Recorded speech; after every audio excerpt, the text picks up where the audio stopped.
श्रीलंका की बात करेंगे, जो कि काफ़ी ज़्यादा वहाँ पे संकट का घड़ी चल रहा है।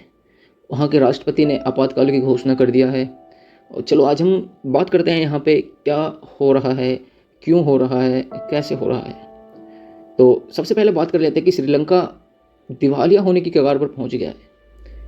पूरे देश में ज़रूरी चीज़ों की भी किल्लत हो गई है, लोग सड़क पर उतर रहे हैं। श्रीलंका के राष्ट्रपति गोटाबाया जो राजपक्षे जी हैं, उन्होंने आपातकाल की घोषणा कर दी है। देश के अलग अलग हिस्सों में उग्र विरोध प्रदर्शन के बाद श्रीलंका सरकार ने यह फैसला लिया है। श्रीलंका की अर्थव्यवस्था अपने सबसे बुरे दौर से गुजर रही है। आज़ादी के बाद पहली बार श्रीलंका अपने सबसे बुरे दौर से गुजर रहा है। दोस्तों, जनता की बुनियादी जरूरतें पूरी कर पाने में सरकार असफल हो गई है। पेट्रोल, डीजल से लेकर दूध और दूसरी खाद्य सामग्रियां भी इतनी महंगी हो गई है कि लोग खरीद नहीं पा रहे हैं।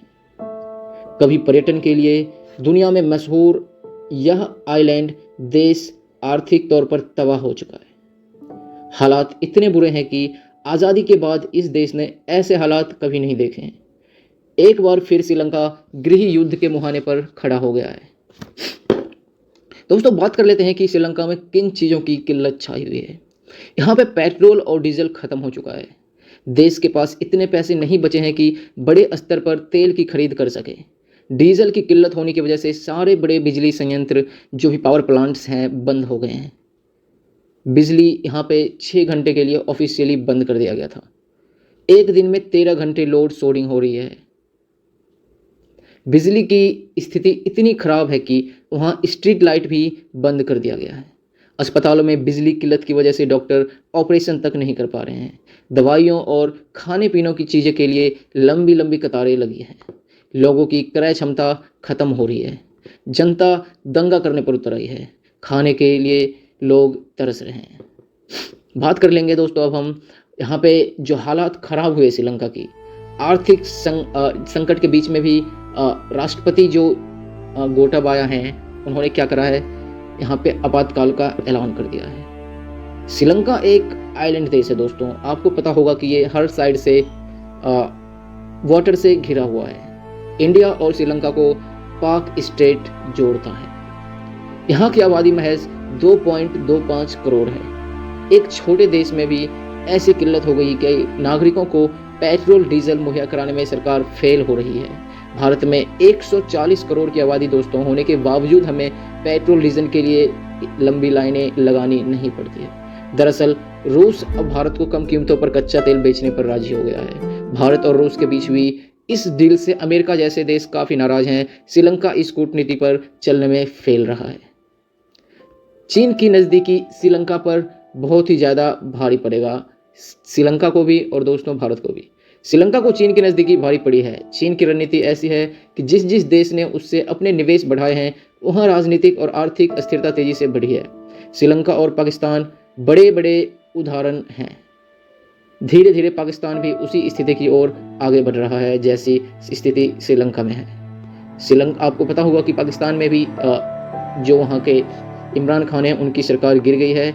वहाँ पे प्रेजेंट टाइम के लिए एक सरकार बना दिया गया है। यहाँ पे बात करेंगे कि श्रीलंका की अर्थव्यवस्था जो है क्यों बदहाल हो गई है दोस्तों, क्यों इतनी ज़्यादा खराब हो गई है, क्यों यहाँ पे संकट आ गया है। श्रीलंका की आर्थिक बदहाली की बड़ी वजह विदेशी मुद्रा भंडार में आई गिरावट की वजह है। श्रीलंका के विदेशी मुद्रा भंडार में लगभग 70% की गिरावट आई है दोस्तों। फिलहाल श्रीलंका के पास 2.31 अरब डॉलर बचे हैं। विदेशी मुद्रा के रूप में सिर्फ 17.5 हजार रुपये ही श्रीलंका के पास बचे हुए हैं। श्रीलंका कच्चे तेल और अन्य चीज़ों के आयात पर एक साल में 91,000 करोड़ रुपये खर्च करता है। खर्च 91,000 करोड़ रुपये का है, लेकिन श्रीलंका के पास लगभग दोस्तों 17.5 हजार करोड़ रुपये ही बचे हुए हैं। श्रीलंका की अर्थव्यवस्था पूरी तरीके से गिर गई है। श्रीलंका के पास अब इतनी रकम नहीं बची है कि वह अपनी ज़रूरतें भरकर तेल खरीद सके। अब श्रीलंका के पास ना तो कच्चा तेल खरीदने के लिए पैसा है और ना ही वह गैस और दूसरी चीज़ों का आयात कर पा रहा है। इसकी वजह से श्रीलंका में पेट्रोल, डीजल और रसोई गैस सहित कई चीज़ों की कीमतें कई गुना बढ़ गई है। यहाँ पे दोस्तों कुछ टाइम पहले 19-20 के लगभग में 2019-2020 के लगभग में ईस्टर बम धमाका हुआ था और उसी टाइम में कोविड-19 ने दस्तक दिया था। बात करते हैं श्रीलंका में 21 अप्रैल 2019 को जगह जगह पे बम ब्लास्ट किए गए थे। जगह जगह पे बम ब्लास्ट हुआ था। कोलंबो में ही 50 से ज़्यादा लोग मारे गए थे। अलग अलग होटलों और शहरों में ब्लास्ट की घटनाओं में 300 से ज़्यादा लोगों की मौत हो गई थी। श्रीलंका की अर्थव्यवस्था पर्यटन पर निर्भर करता है। विदेशी पर्यटक साल 2019 के बाद से श्रीलंका में जाने से कतराने लगे। एक तो दोस्तों यहाँ पे बम धमाका, ऊपर से जो कोविड ने दस्तक दिया था। विदेशी पर्यटक जो ज़्यादातर यूरोप से आया करते थे, बेलारूस, पोलैंड और रसिया, यूक्रेन के लोग सबसे ज़्यादा यहाँ पे आया करते थे, वो आने से कतराने लगे। श्रीलंका की सकल घरेलू आय में 10% हिस्सा पर्यटन उद्योग का रहा है। आज स्थितियां अलग है। श्रीलंका पर विदेशी कर्ज अपने उच्चतम स्तर पर रहा है। कोविड की वजह से भी लोग श्रीलंका जाने से परहेज कर रहे हैं। ऐसी स्थिति में यह भी श्रीलंका की बदहाली का एक कारण बना है। मौजूदा आर्थिक संकट की वजह से लोग श्रीलंका पर फिर नहीं जाना चाह रहे हैं। श्रीलंका में दोस्तों राष्ट्रपति ने आपातकाल की घोषणा तो कर दी है। यहाँ पे लोग सड़कों पर आ गए हैं और सरकार के खिलाफ उग्र प्रदर्शन कर रहे हैं। भीषण हिंसक माहौल को देखते हुए श्रीलंका के राष्ट्रपति इमरजेंसी की घोषणा की है। राष्ट्रपति के पास हिंसा को रोकने के लिए दूसरा कोई उपाय नहीं है। श्रीलंका का संकट भी अभी टलता नजर नहीं आ रहा है। श्रीलंका भारत के संबंध सुधारने की कोशिश में जुटा है तो चीन ने खराब हालत में किनारा कर लिया है। श्रीलंका में दोस्तों यह स्थिति कब तक बनी रहेगी, इस संबंध में अभी तक कोई जानकारी नहीं है। बात करते हैं थोड़ा सा कि यहाँ पे दोस्तों यहाँ के सरकार ने ये घोषणा करी थी कि यहाँ पे नेचुरल फार्मिंग करेंगे, फर्टिलाइजर्स का बिल्कुल भी यूज़ नहीं करेंगे, पर ये पूरी तरीके से असफल रह गए। उन्होंने रातों रात फर्टिलाइजर्स को बैन कर दिया, नेचुरल फार्मिंग पे उतर आए और उनकी फसल पूरी तरीके से बर्बाद होगी। बता दूं दोस्तों आपको कि यहाँ पे श्रीलंका चाय की बहुत ज़्यादा एक्सपोर्ट करता है। चाय की खेती बहुत ही ज़्यादा करता है। आइलैंड होने की वजह से, चारों साइड से पानी होने की वजह से आइलैंड कंट्रीज है और यहाँ पे टूरिस्ट लोग बहुत ज़्यादा आते हैं, पर वो पूरी तरीके से बंद हो गया है।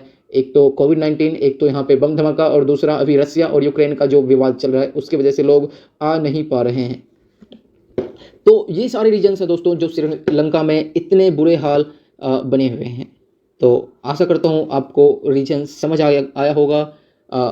हम श्रीलंका के लिए दुआ करते हैं और बाकी जो भारत सरकार है वो बार बार उन्हें राशि दे रही है, बार बार हम हेल्प कर रहे हैं। हाल ही में भी $1 अरब उन्हें दिया गया था और भी मदद के लिए आगे तैयार है। श्रीलंका को पैसे दिए जा रहे हैं, भारत सरकार बहुत सारे लोन दिए जा रही है और उन्हें बोला है कि आप जो भी डोमेस्टिक चीज़ें खरीदना चाहते हैं आप भारत से खरीद सकते हैं उस पैसे से। तो दोस्तों आशा करता हूँ आपको वीडियो अच्छी लगी होगी। अब मिलेंगे हम अपने नेक्स्ट वीडियो में, तब तक के लिए जय हिंद।